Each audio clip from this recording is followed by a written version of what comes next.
మొదటి తిమోతికి రాసిన లేఖ 5వ అధ్యాయం 18వ వచనం. పనివాడు తన జీతమునకు పాత్రుడు. పిన్న వయసు గల వితంతువుల్ని ఈ జాబితాలో చేర్చవద్దు.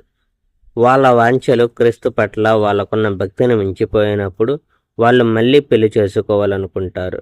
తద్వారా తమ మొదటి ప్రమాణాన్ని ఉల్లంఘిస్తారు. ఇలా చేయడం వల్ల వాళ్ళకు శిక్ష లభిస్తుంది.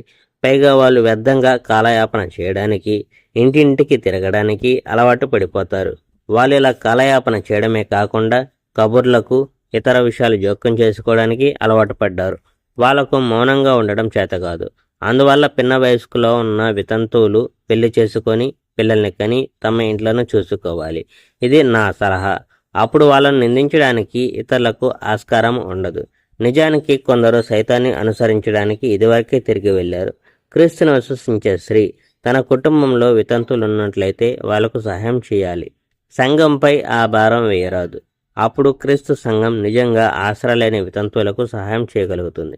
క్రీస్తు సంఘం యొక్క కార్యక్రమాలు నడిపించే పెద్దలు, ముఖ్యంగా ఉపదేశించడానికి, బోధించడానికి కష్టపడి పనిచేస్తున్న పెద్దలు రెట్టింపు గౌరవానికి అర్హులు. ఎందుకంటే ధర్మశాస్త్రంలో ధాన్యము తొక్కే ఎద్దు మూతి కట్టరాదు, మరియు పనిచేసేవానికి కూలి దొరకాలి అని రాయబడి ఉంది.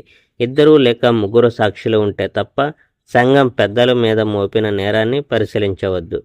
తప్పు చేసిన వాళ్లను బహిరంగంగా ఖండించు. అలా చేస్తే అది చూసి మిగతా వాళ్ళు జాగ్రత్త పడతారు. నేను దేవుని సమక్షంలో, యేసుక్రీస్తు సమక్షంలో, దేవుడు ఎన్నుకున్న దేవదూతల సమక్షంలో ఆజ్ఞాపిస్తున్నాను. ఒకని పక్షం వహించి మరొకని పట్ల వ్యతిరేకంగా ఉండవద్దు. నిష్పక్షపాతంగా ఈ ఆజ్ఞల్ని అమల్లో పెట్టు. ఏది పక్షపాతంతో చేయవద్దు. నీవు తొందరపడి ఎవరి మీద హస్తనిక్షేపణ చేయవద్దు. ఇతరుల పాపాల్లో భాగస్థుడు కావద్దు. నిన్ను నువ్వు పవిత్రంగా చూసుకో. Praise the Lord. May God bless our India.